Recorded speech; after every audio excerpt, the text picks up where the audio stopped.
Hi everyone, Janie here. Welcome back to my garden and welcome to day 23 of my 30-day garden transformation challenge. I cannot believe we're already on day 23. When I started this challenge, I wasn't sure exactly how much my garden would change, but what has surprised me even more is how much I have changed. Spending time in the garden every single day has become part of my routine. And instead of feeling overwhelmed by everything that needs to be done, I've learned to focus on one small step at a time. That's really what this challenge has been all about. Not giant weekend projects or dramatic makeovers, but showing up consistently and leaving the garden just a little more beautiful than it was the day before. Those little moments really do add up. Now, let's get started with today's daily garden routine. Sadie was back out in the garden with me again this morning, and I always love having a little gardening buddy. She took care of watering my plant stash while I got started on the rest of my daily routine.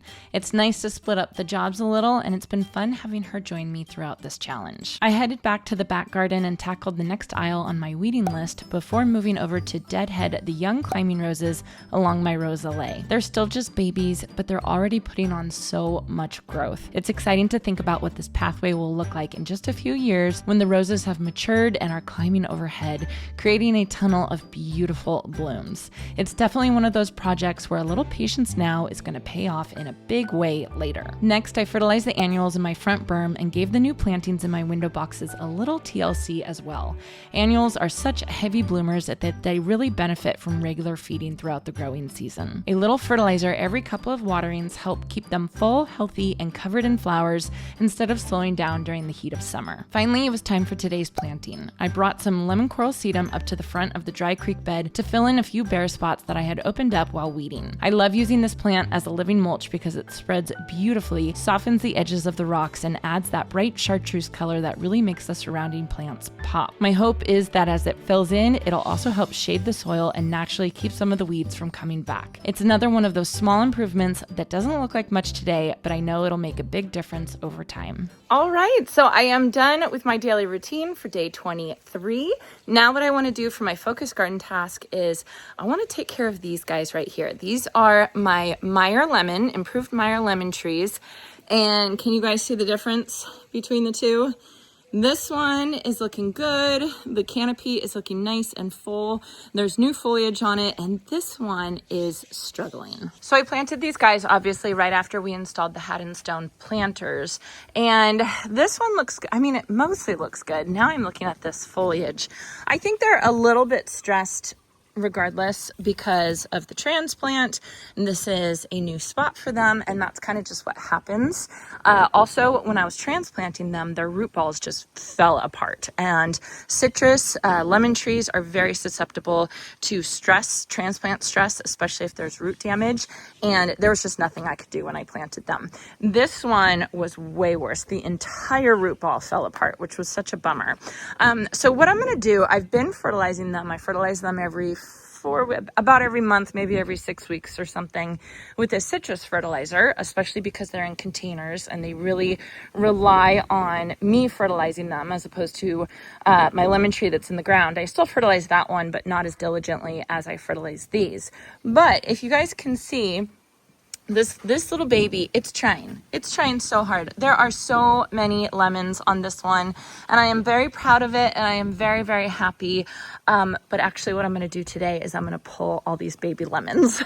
I'm going to take them off because basically what I think is happening is all the energy is going towards producing lemons for this one. And this one, honestly, this one has a ton of, look at all this. They're all over. They have a ton of lemons on it. They're focusing all their energy on producing fruit when really they were just planted a couple months ago. And this whole year, they really need to be focusing on producing a better root system and producing a better canopy. So unfortunately, I'm very excited to get fruit, but I have to take a step back and I have to think about long-term health of these Meyer lemons, because this to me is a long-term planting. I want these two lemons here, and then I want my Crown Princess Margaretta Rose over there. I want that to be a long-term, like that's what I want to stay here for years, as long as I can. So I want to take care of them. And so I'm going to remove all the baby lemons today. I don't need to fertilize them because I just fertilized them this past month, or past couple weeks. I don't have to fertilize them till August basically, but I am going to remove all the baby lemons, and it's going to be hard, but I think they're going to be happier in the long run. My hat, it's windy today. I mean, it's nice, but ooh, it's kind of windy today. Now I'm going to try and not remove any of the foliage because I want as much foliage as possible on this tree, just so that again it can absorb as much light as it can. And I'm just really hoping that I can kind of baby it back to health. I think no matter what, even if I left it just like this, it would be fine eventually. But I really want them to thrive, basically.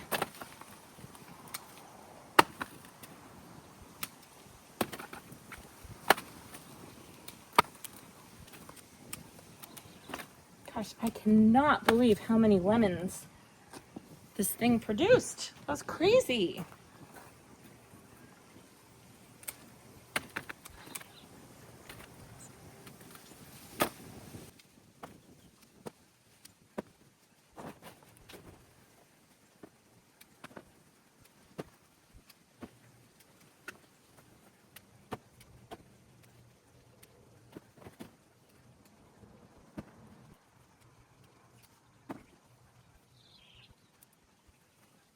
Look at this.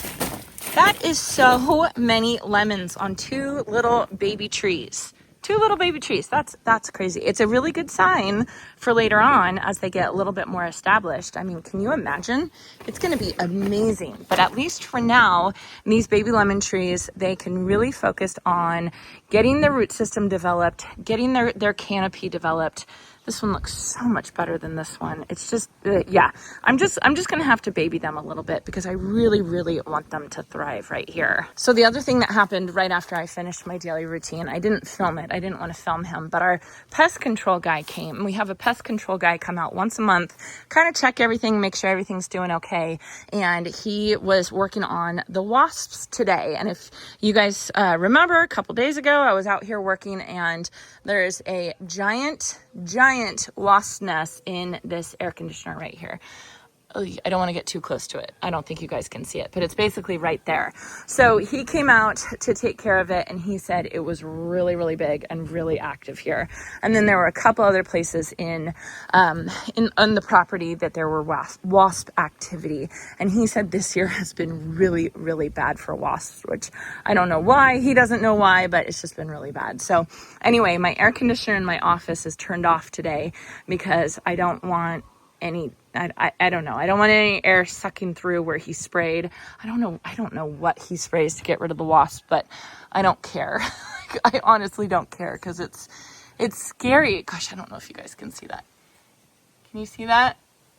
Giant wasp nests. Scary. And then finally, the last thing that I am doing today is I am having a company come to pick up my green waste and take it to the organics, what do you call it? The organics part of the dump.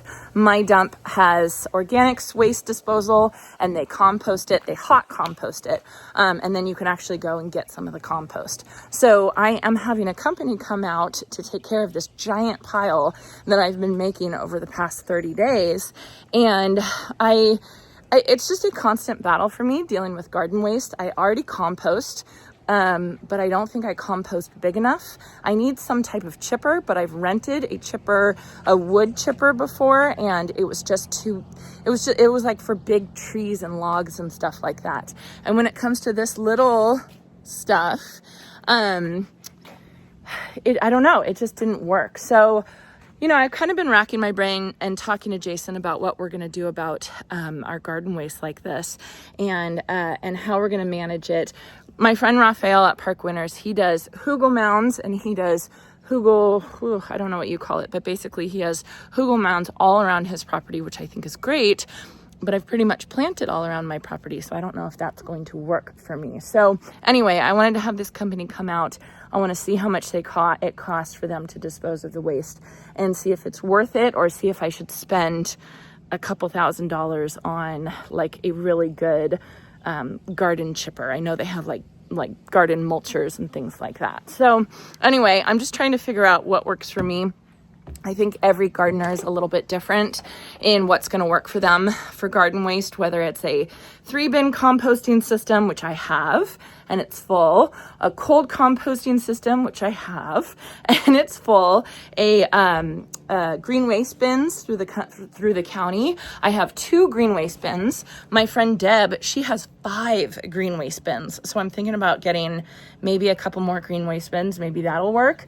I just have to figure out what works for me, because a couple times a year I end up with giant piles like this and I'm not totally sure what to do. So anyway, they're not coming for another couple hours to pick everything up. So I think I'll probably tell you guys in the next video how it went and how much it cost and if I think it's worth it and all that kind of stuff. But anyway, probably kind of short video today, but I hope you all enjoyed it, and I hope you all have a chance to get in your garden today.